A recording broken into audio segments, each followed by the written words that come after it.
구약 성경을 펴면 대선지서가 나옵니다. 왜 대선지서냐? 분량이 많아서 그렇습니다.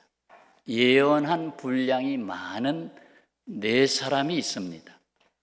이사야, 예레미야, 에스겔, 다니엘, 이렇게 네 명을 대선지자라고 말합니다. 제일 많은 분량을 쓴 사람은 이사야, 그 다음에 분량이 예레미야인데, 예레미야서가 52장까지 돼 있고, 예레미야 애가 백성들이 바벨론에 사로잡혀 가면서 그 슬픔의 시를 5편을 썼는데, 그 5편의 시를 모아놓은 것이 예레미야 애가입니다. 이제 그 다음에 이제 에스겔서, 다니엘서로 이어지는데, 그 많은 분량 57장 정도 기록한 예레미야의 말씀인데, 기도는 거의 보이지 않습니다. 전부 다 하나님이 말씀하시는 것을 선포하고, 기도는 거의 없고, 슬픔의 노래가 애가서에 담겼고, 예레미야서 52장 중에 사실상 유일한 기도라고 할 수 있는 그 부분이 오늘 봉독한 부분입니다. 그러니까 이 예레미야서는 예레미야가 예언을 했지만 기록은 바룩에 의해서 기록이 남습니다. 그러니까 기도 생활을 다 쫓아가면서 기도 내용을 바룩이 쓸 수 없잖아요. 그런 의미에서 볼 때의 기도는 예레미야 본인만이 알고 있는 기도인데, 그 중에 한 편이 오늘 본문에 남아 있습니다. 그래서 예레미야서 17장 12절부터 18절까지가 예레미야의 기도입니다. 그렇다면 예레미야 그는 누구인가?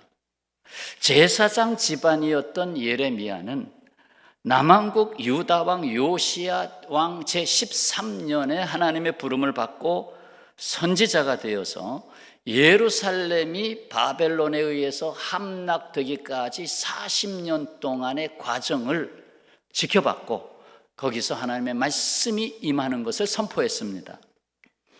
그러면서 나라가 망해가는 것을 보면서 이제 이 나라는 바벨론에 의해서 함락당한다. 그러니까 너무 그렇게 고생하지 말고 바벨론에게 항복해라. 바벨론에게 항복하라. 아니, 하나님의 선지자가 왕들에게 또 백성에게 바벨론에게 항복해야 산다. 이 말을 하니까 저 사람 매국노다, 저 사람 매국노다 해가지고 그를 미워하기 시작했고, 깊은 구덩이에 쳐박아서 죽이려고 했고, 여러 가지로 또 피해야만 됐고, 또 때로 바벨론으로 이제 다른 힘에 의해서 피신을 하게 되고, 여러 가지 환난을 겪은 선지자입니다. 그래서 눈물의 선지자라, 눈물 없이는 말씀을 전할 수 없었던 선지자, 그 멸망하는 걸 하나님이 보여주셨는데 저들이 믿지 아니하고, 바벨론에 가서 70년 동안 포로 생활하면 다시 돌아오리라 하는 말씀도 해주었는데 저들이 그것을 별로 관심을 안 갖고, 그럼에도 불구하고 고난이 있는 시대에 태어나서, 멸망으로 가는 시대에 태어나서, 정말 많은 사람들이 하나님을 경시하고 떠난 시대에 우상을 섬기고 자기 멋대로 살아가는 시대에 태어나서 눈물로 외쳤던 이 선지자, 여러분 그런 시대에 태어나기 원하십니까? 이왕이면 내가 대한민국에 태어날 때 좀 잘 살고 평안하고 만사형통한 시대에 태어나기 원하죠. 그러나 위인은 고난의 시대에 태어납니다. 정말 쓸모있는 사람은 고난의 시대에 태어납니다. 예레미야가 어떻게 마음이 힘들었는지 하나님께 마음을 토로합니다. 이 토로하는 것을 기도라고 하긴 뭐하고 그냥 고백한 거죠. 예레미야 20장 7절부터 조금 보면, 20장 7절, 여호와여 주께서 나를 권유하심으로 내가 그 권유를 받아 싸우며 얘야 네가 좀 해야 되겠다 받아 싸우며 주께서 나보다 강하사 나를 이기셨으므로 내가 세상 사람들 이 백성들에게 조롱거리가 되니 그 말씀대로 전하니 조롱거리가 되니 사람마다 종일토록 나를 조롱하나이다. 내가 말할 때마다 외치며 파멸과 멸망을 선포함으로 복을 선포하면 얼마나 좋을까. 파멸과 멸망을 선포함으로 여호와의 말씀으로 말미암아 내가 종일토록 치욕과 모욕거리가 됨이니이다. 내가 다시는 여호와를 선포하지 아니하며 그 이름으로 말하지 아니하리라 하면 아이고 나 못하겠어요. 선포해도 듣지도 않고 나 이거 정말 아이고 나 이거 매국노가 되고 안 되겠습니다 하면 나의 마음이 불붙는 것 같아서 골수에 사무치니 답답하여 견딜 수 없나이다. 입을 닫고 있자니 견딜 수가 없나이다. 이러한 상황은 그와 동시대이면서 조금 더 바벨론의 포로로 잡혀갈 때 함께 간 에스겔 선지자를 통해서도 하나님이 그에게 이와 같이 말씀하셨죠. 에스겔 2장 6절에 보면 인자야 너는 비록 가시와 찔레와 함께 있으며 전갈 가운데에 거주할지라도 참 시대가 안 좋죠. 그들을 두려워하지 말고 그들의 말을 두려워하지 말지어다. 그들은 패역한 족속이라도 그 말을 두려워하지 말며 그 얼굴을 무서워하지 말지어다. 그리고 2장 7절에 말씀합니다. 그들은 누굽니까? 하나님의 백성들 심히 패역한 자라. 그들이 너무 잘하시는 말씀이죠. 귀에 많이 익었죠? 듣든지 아니 듣든지 너는 내 말로 고할지어다. 듣든지 아니 듣든지. 듣는 사람이 있고 아니 듣는 사람이 있고, 전도할 때도 듣든지 아니 듣든지 너는 복음을 전해라. 하나님의 말씀을 전한 선지자들은 대체로 고난을 겪었습니다. 그럼에도 그들은 하나님의 말씀을 전했고 오히려 절망을 넘어 소망을, 슬픔을 넘어 위로를 담아주었습니다. 그들이 하나님의 말씀에 붙잡혀 살 수 있었던 것은 그들에게 잃을 수 없는 소중한 것이 있었기 때문입니다. 다 뺏어간다도 나는 이것을 잃지 않았다는 거예요. 이 세상에서 잃어버리고 사는 매우 소중한 것이 있습니다. 오늘 예레미야 선지자의 기도를 통해서 알게 하시는 그 소중한 것에 대하여 듣고자 합니다. 곧 예레미야가 여호와 하나님을 어떠한 분으로 고백하고 체험하고 있는가를 발견하고자 합니다. 그러면서 나도 기도할 때 나는 어떠한 하나님으로 고백하고 기도하고 있는가를 내 자신을 살펴보시기를 바랍니다. 첫째는 여호와여 처음부터 우리의 성소가 되셨나이다. 자, 12절 첫 번째 기도입니다. 영화로우신 보좌여 시작부터 높이 계시며 우리의 성소이시며, 시작이 나왔어요. 그래서 처음부터 우리의 성소가 되셨나이다, 이 고백으로 담았습니다. 성소라 하면 히브리어 미크다시라는 말로서 거룩한 곳, 신성한 곳을 의미합니다. 거룩한 곳. 한마디로 성소는 구별된 것입니다. 세속과는 구별된 것, 다르다라는 거죠. 다르다. 우리는 세상 사람들과 같은 땅에 살고 있지만 다르죠. 그래서 다르다라는 성자를 써가지고 성도라고 부르는 것입니다. 우리는 성도예요. 다른 사람들. 성소는 처음부터 시작됐고 다시 성소로 돌아가야 하는 결국을 계시합니다. 처음과 함께 결국을 계시한다. 결국 성소로 가야 된다. 사실 마지막 성소 중에 가장 놀라운 성소는 천국이죠. 천국, 절대로 죄가 개입할 수 없는 깨끗한 곳, 천국이죠. 그러니까 성소에서 시작해서 성소로 가죠. 시작과 끝이 동일하신 하나님은 세속과 구별되신 거룩하신 하나님입니다. 모든 것의 시작이 되고 거룩한 기준점이 되시는 것입니다. 그래서 잃어서는 안 되는 아주 가장 중요한 본질이다.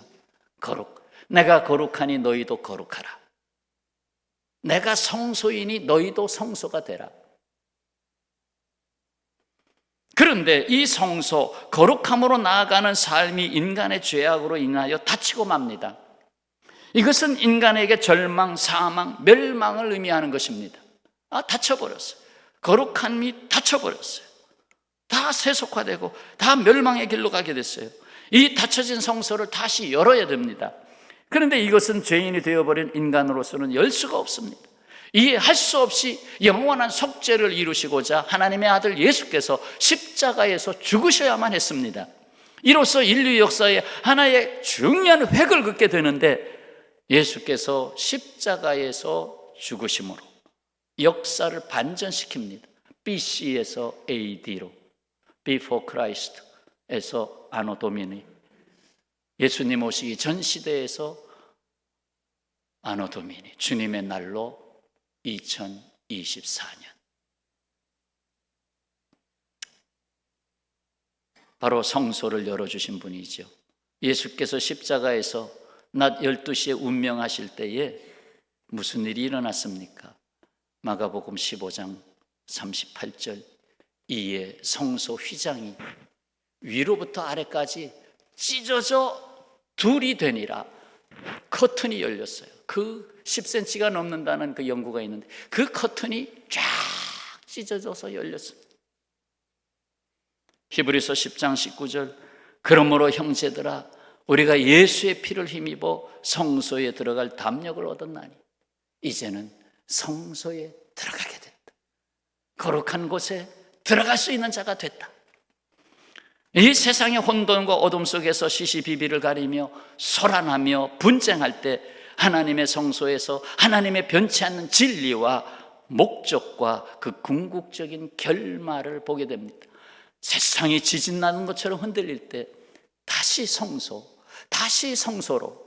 그래서 시편 73편 17절 다 같이 함께 읽겠습니다. 하나님의 성소에 들어갈 때에야 그들의 종말을 내가 깨달았나이다. 성소에 들어갈 때에야.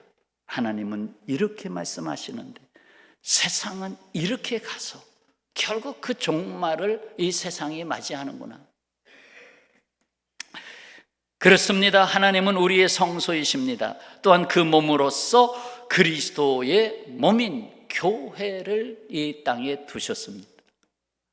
성소로 오신 예수 그리스도의 몸이 승천하시면서 이 땅에 그리스도의 몸 교회를 두셨고, 그리고 흩어진 교회로서 모든 성도는 이 세상으로 나아가는 하나님의 성소가 되었습니다.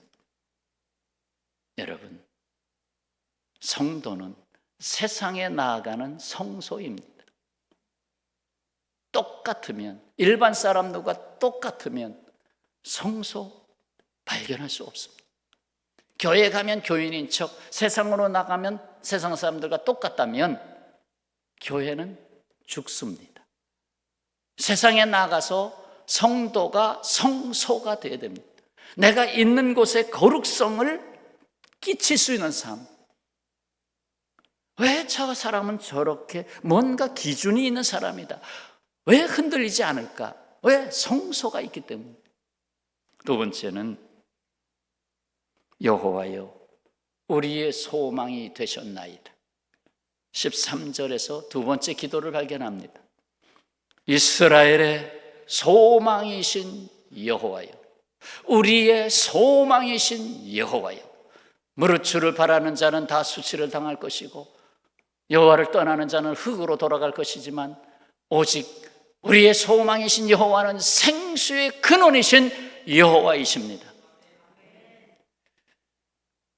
소망이 있음은 기다리고 있는 것이 있다는 말과 다르지 않습니다. 나 소망이 있어. 그러면 기다리고 있는 것이 있어요. 근데 그 기다림이 헛된 것이 아니고 확고하게 이루어질 것을 기다립니다. 그게 소망입니다. 살아있는 소망이에요. 산 소망이에요. 이 확고한 소망은 곧 여호와 하나님이시죠. 이 소망 역시 하나님께 이르는 결국으로 인도합니다. 그리고 거기에는 생명이 있습니다. 헛될 수 없습니다. 낙심할 수 없습니다. 이 세상은 낙심투성입니다. 그러나 그 속에서 나에게는 소망이 있다는 것을 우리는 확연하게 갖고 살고 있습니다.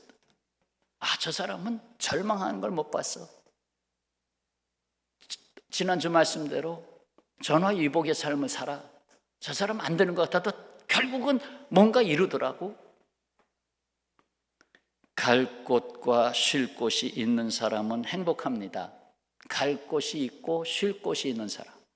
자, 추운 겨울날 밤늦은 시간에 버스 한 대가 종착 정류장을 향하여 가고 있습니다. 버스 승객들은 종착역이 가까워지자 하나둘 그만 내렸습니다. 다 자기 집으로 돌아갔죠. 그러나 어떤 사람은 버스가 종착역에 다다르는 것을 두려워합니다. 불안해합니다. 종착역에서는 반드시 내려야 되는데 내려도 갈 곳이 없습니다. 쉴 곳이 없습니다. 반겨주는 사람이 없습니다. 기다려주는 사람이 없습니다.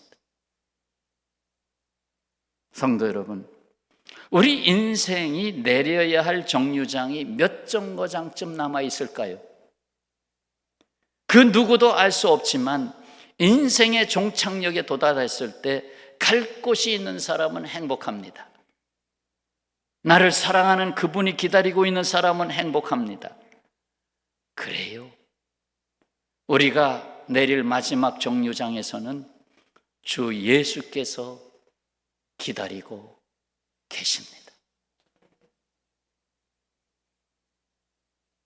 조금 전에 우리 강전도 선생님하고 그 어머니 제 방에 오셔서 내일 이제 아이를 낳는 수술을 하게 되기 때문에 기도를 해드렸어요. 그러면서 제가 말을 했죠. 어른이 되는 거는 몇 번 있다. 첫 번째 어른이 되는 건 결혼하는 것. 두 번째 어른이 되는 건 아이를 낳아서 아빠, 엄마가 될 때 어른이 된다. 또 있나요? 했더니 어머니 목사님이 하시는 말씀, 죽을 때 어른이 됩니다.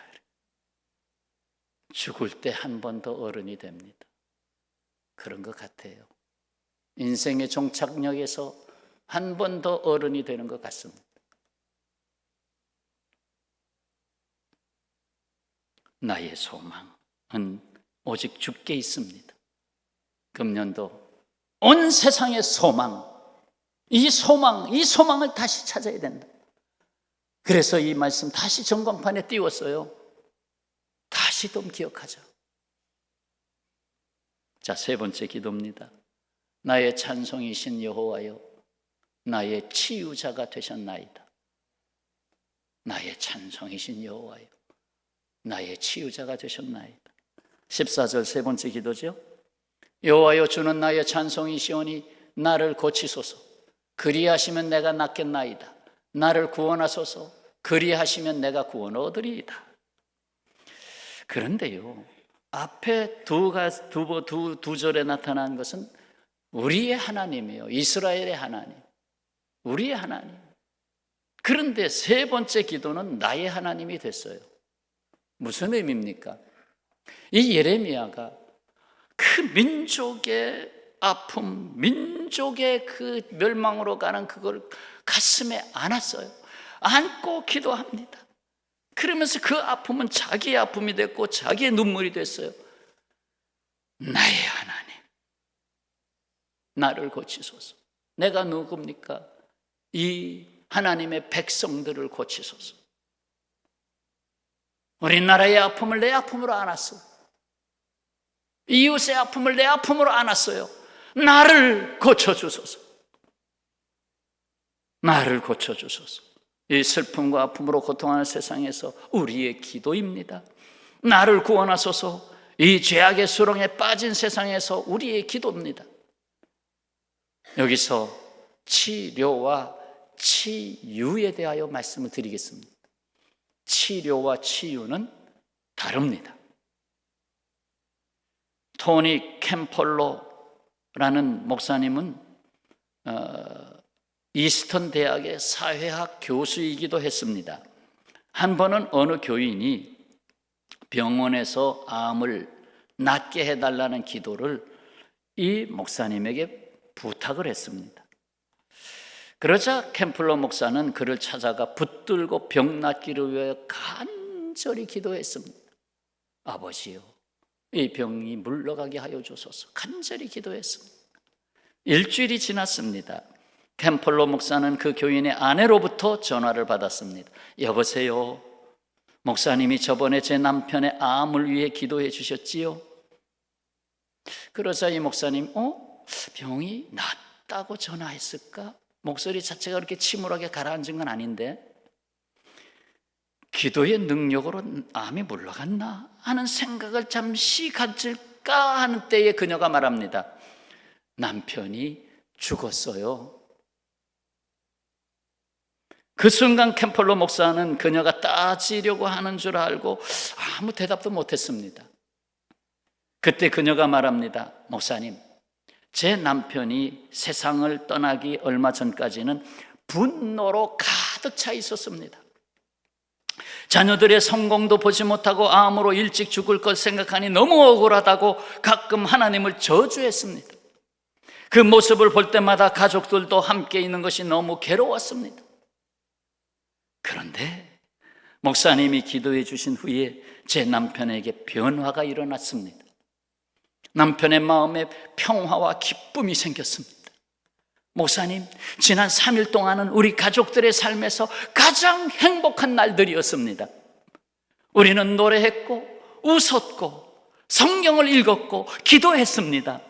저는 목사님이 남편을 위해 기도해 준 것에 대해서 감사하려고 전화드렸습니다. 남편은 죽었는데, 그리고 이 놀라운 말을 합니다. 남편은 치료되지는 않았지만 치유되었답니다. 치료되지는 않았지만, 암이 물러가지는 않았지만, 암덩어리 같은 그 마음, 불평, 불만, 저주, 그 마음에 암이 물러갔습니다. 치유되었습니다.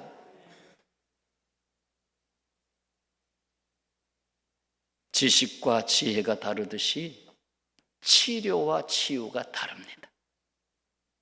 병원에서 치료받을 수 있지만 치유까지는 기대할 수 없습니다. 왜요? 내가 심장병이 있어서 병원에 갔는데 어느 정도 치료됐어요. 근데 한 2년 후에 또 똑같은 병으로 갔어. 왜? 여전히 세상에 나아가서 그 마음의 심장이, 그리스도의 심장이 안 되니까 그저 불안하고 걱정하고 피해망상증이 뭐 이런저런 또 심장병이 또 와서 또 들어가는 거예요.